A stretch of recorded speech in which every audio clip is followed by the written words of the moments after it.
आज के वीडियो में खनिज लवण अथवा मिनरल्स के अंतर्गत दूसरे खनिज लवण कैल्शियम को डिटेल से समझाएंगे।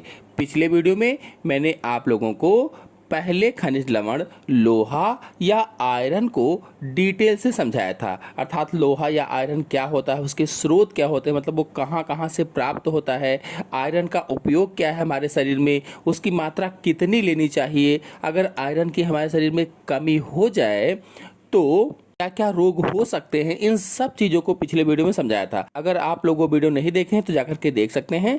आज के वीडियो में कैल्शियम के बारे में डिटेल से समझाएंगे, जिसके अंतर्गत कैल्शियम क्या है, क्या कार्य करता है, ये इसके स्रोत क्या है, मतलब कैल्शियम किन किन चीज़ों से हमें प्राप्त होता है, कैल्शियम का क्या उपयोग है और इसकी कितनी मात्रा लेनी चाहिए, तथा कैल्शियम की यदि हमारे शरीर में कमी हो जाए तो कौन कौन से रोग हो जाएंगे। चलिए इन सब चीज़ों को एक एक करके आपको बता देते हैं। तो पहले जानते हैं कैल्शियम क्या है, इसका कार्य क्या है। तो कैल्शियम एक अति आवश्यक और महत्वपूर्ण खनिज है, बहुत ही जरूरी महत्वपूर्ण खनिज होता है, जो हमारे दांतों के लिए, हड्डियों के लिए और रक्त में संग्रहित रहता है। यानी हमारे दांतों के लिए आवश्यक है, हड्डियों के लिए आवश्यक है और रक्त में भी संग्रहित रहता है, इकट्ठा रहता है। अगर इसके स्रोत की बात की जाए कि कैल्शियम कहाँ कहाँ से प्राप्त होता है, किन किन चीज़ों से मिलता है, तो अंडे की जर्दी में कैल्शियम होता है, वहाँ से आप प्राप्त कर सकते हैं अंडे को खाकर। मसूर से मिलता है, अंजीर, बंद गोभी, दूध, दही, पनीर, हरी सब्जियां खाने से भी कैल्शियम प्राप्त होता है। आलू, मूली, शकरकंद, सलजम, गेहूं, चावल, राई और मेवे इत्यादि चीज़ों को खाने से कैल्शियम प्राप्त होता है। और सबसे महत्वपूर्ण चीज़ ये है कि आप हरी सब्जियां खाएं और उन हरी सब्जियों को लोहे की कढ़ाई में बनाकर खाएं, आपको कैल्शियम अधिक। अगर कैल्शियम के उपयोग की बात की जाए तो पहला उपयोग है, यह बढ़ती उम्र के बच्चों के लिए अति आवश्यक खनिज लवण है। जो बढ़ती उम्र है, जिन बच्चों की बढ़ रहे हैं, जो जिनकी लंबाई बढ़ रही है, उम्र बढ़ रही है, उन बच्चों के लिए ये आवश्यक खनिज है। यह उनकी हड्डियों व दांतों के विकास में सहायक होता है। कहने का मतलब ये है कि ये व्यक्तियों की हड्डियों और दांतों का विकास करता है, कैल्शियम। फिर दूसरा पॉइंट है, शरीर से रक्त स्राव को रोकने तथा रक्त के थक्के बनाने के कार्य में भी कैल्शियम महत्वपूर्ण भूमिका निभाता है। यानी रक्त स्राव को तो रोकता है, रक्त के बहने को रोकता ही है, साथ ही साथ रक्त का थक्का भी जमाता है। रक्त का थक्का का मतलब ये होता है कि जैसे हमारा कहीं खून बह रहा है तो बहना बंद हो जाए, वहां पर जम जाता है, उसे ही रक्त का थक्का कहा जाता है। फिर अगला पॉइंट है, हमारे शरीर के एंजाइम्स तथा हार्मोन्स की क्रियाओं में भी यह सहायक होता है। जो हमारे शरीर में विभिन्न प्रकार के विकर होते हैं, एंजाइम होते हैं, या फिर जो हार्मोन्स होते हैं, उनकी क्रियाओं में भी सहायक होता है, हेल्प करता है। यह हृदय गति को नियमित करता है।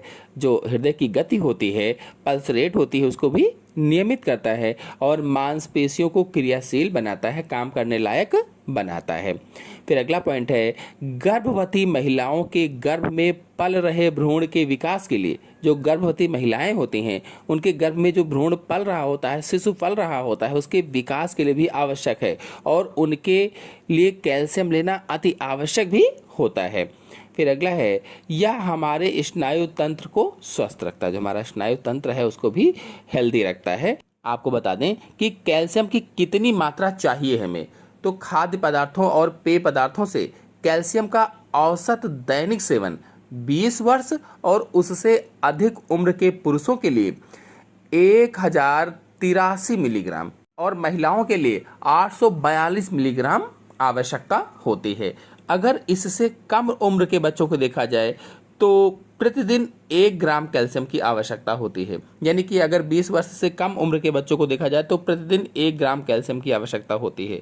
वयस्क को मैंने आपको बताया, इससे अधिक, गर्भवती महिला को और भी अधिक कैल्शियम की जरूरत होती है। चलिए अब आपको बताते हैं कि इसके अभाव के दुष्परिणाम, यानी कैल्शियम यदि हमारे शरीर में नहीं है, कैल्शियम की कमी हो जाए तो क्या क्या रोग हो जाएंगे। तो पहला है, इसके अभाव में बच्चों को अस्थि विकृत नामक रोग हो जाता है। यानी कि जो उनकी हड्डियां होती हैं, अस्थियां होती हैं, वो टेढ़ी मेढ़ी हो जाते हैं, उनकी जो सुदृढ़ बनावट होती है वो नहीं रह जाती है।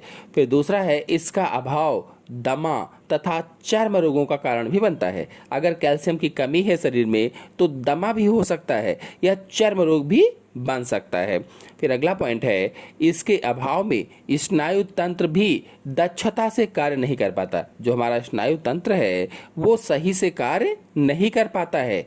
और ध्यान रखने वाली बात यह है कि शरीर में कैल्शियम की मात्रा अत्यधिक होने से मानसिक दबाव बढ़ जाता है। अगर कैल्शियम अधिक आप ले लिए हैं तो मानसिक दबाव भी बढ़ जाएगा। तो इस तरह से आज की वीडियो में मैंने आपको कैल्शियम बताया। अगले वीडियो में फास्फोरस के बारे में बताएंगे। आशा है आपको वीडियो पसंद आया होगा। पसंद आया हो तो वीडियो को लाइक कीजिए, अपने दोस्तों में शेयर कीजिए। चैनल पर पहली बार आए हैं तो चैनल को सब्सक्राइब भी कर लीजिए। धन्यवाद।